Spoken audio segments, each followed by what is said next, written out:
Today, naisipan ko, gagawa lang ako ng Yema cake. And I'm trying to replicate yung Yema cake ng Rondillas. Napaka-light and fluffy. So, sisimulan ko yung aking recipe. And let's see kung masarap ba itong gawa ko. So, I will need like a cup and a half of all-purpose flour. Sift natin. So, we're sifting our flour. 1 cup. So, dalawang 1/2 cups. Yan.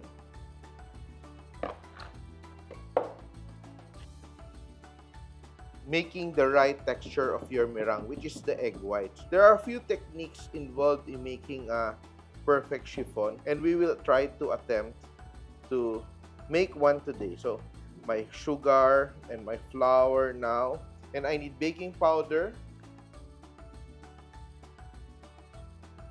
1 teaspoon of baking powder, and sift it as well. And I also need salt, 1 teaspoon of salt. When you're baking, you need salt for flavor. And instead of oil, usually oil kasi yung gamit nito. Pero ang gusto ko kasi yung chiffon cake na malinamnam. So I'm using butter today. So instead of just usual na chiffon cake na you're using your canola oil, eto mas bongga, butter. And I'm using Arla butter. So I need 1/2. Now, I'm just adding a bit more butter. So, that's around 1/2 cups of butter, which I will microwave. And just melt this for around a minute. So, then I have here, I will also need my other ingredients. So, we have 1 bowl for our egg yolks and 1 bowl for our egg whites. So, I will be using 6 egg yolks and 6 egg whites.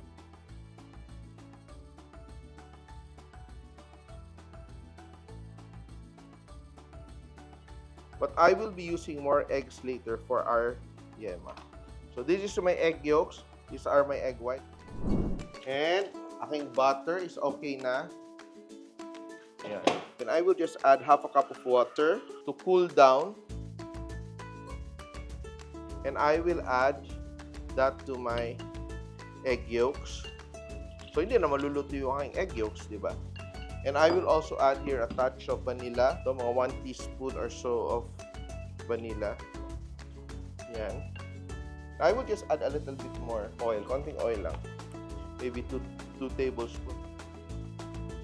And I will just combine these together. So, I have my flour, sugar, baking powder, salt, which I sifted. And now, I will just combine my wet ingredients. Ito yung ating base for our masarap na chiffon cake. So we will now begin beating our egg whites. And I will add a bit of cream of tartar. And I have here 1/2 cup of sugar. Then we just drizzle, we just add our sugar, konti-unti, hanggang maging stable to, no? Medyo nagiging dense yung iyong chiffon cake. So, maganda tong ating recipe. 2 mixtures, our flour mixture, and ang second natin yung ating meringue. So I will add 1/3 of the mixture. The more I add the meringue, the more it becomes fluffy, no? Light. Ito na yung magiging cake. So that's done. Now, babalik-tarin ko naman. Ito naman ipo-pour ko dito sa remaining meringue. Yan. The more you add meringue, the lighter your mixing is. But as you add more meringue, you become as gentle as possible. And ito palang, oh, very light. Light, no? Parang ulap na halos yung ating mixture. Then now, I will just get some oil. And I will brush the bottom of our pan. Yan. Pag chiffon siya, binabrush mo lang yung ilalim. Ang gilid, hindi mo siya ibabrush siya para hindi bumagsak yung cake. So, yung gilid niya, kapit na kapit sa sides. Pero yung bottom niya, dapat madali siyang ma-remove. And now, we will just add our cake batter. Yan.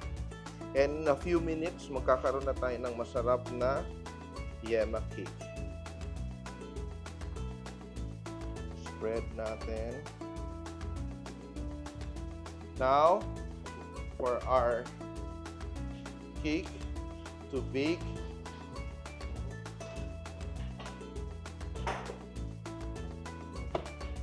Naman yung ating paghanda ng ating egg yolks. Yema, kailangan ng egg yolk. So, we are using 6 egg yolks. So, for this recipe, halos ang gagamitin natin isang dosenang itlog.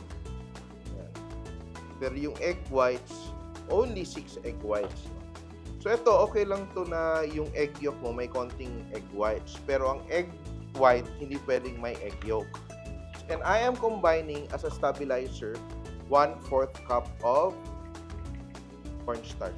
Dapat tunaw na tunaw yung ating cornstarch.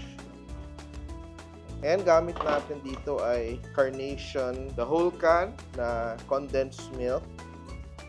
Pitik ng salt. Ito siya, bibigay ng linamnam. And also, it will also balance the sweetness para hindi ka madaling maumay.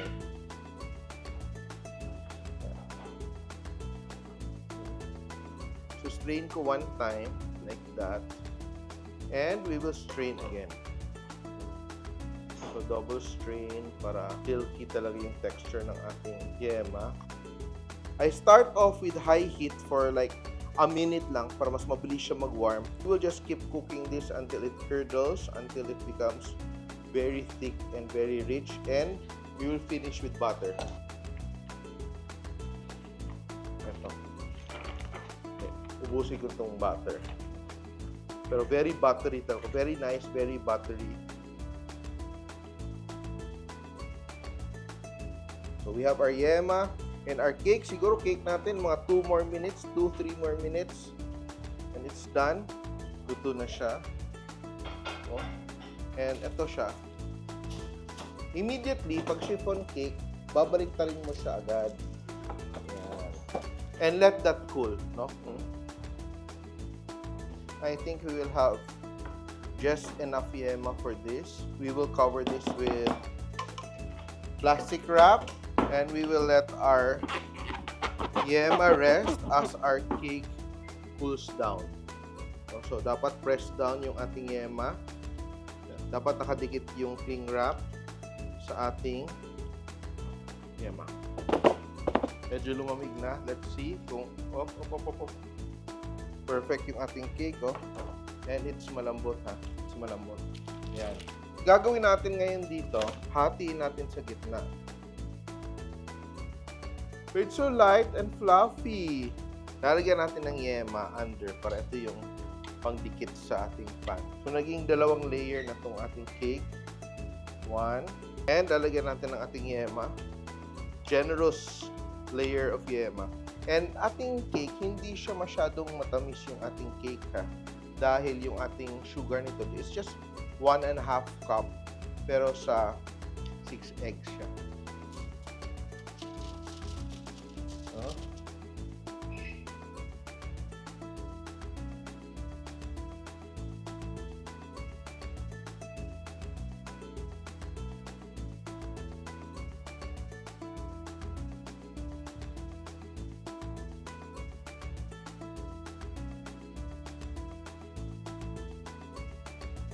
And now, to finish ating cheese. Ang cheese, importante dito ay chilled para hindi matunaw sa kamay mo.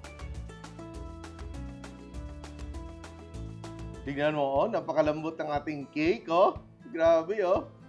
Moment of truth.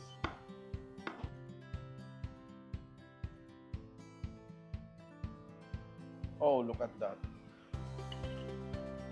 Ganda, no? Time to taste with my coffee. Instant yema cake. Wala siyang plano.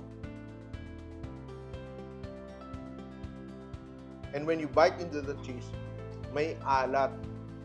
So, perfect. Rich. Then, yung cake niya mismo, sobrang lambot. Matamis at malinamnam yung yema. Baka nag-crave na kayo, kaya gawin nyo na ito, aking yema cake recipe.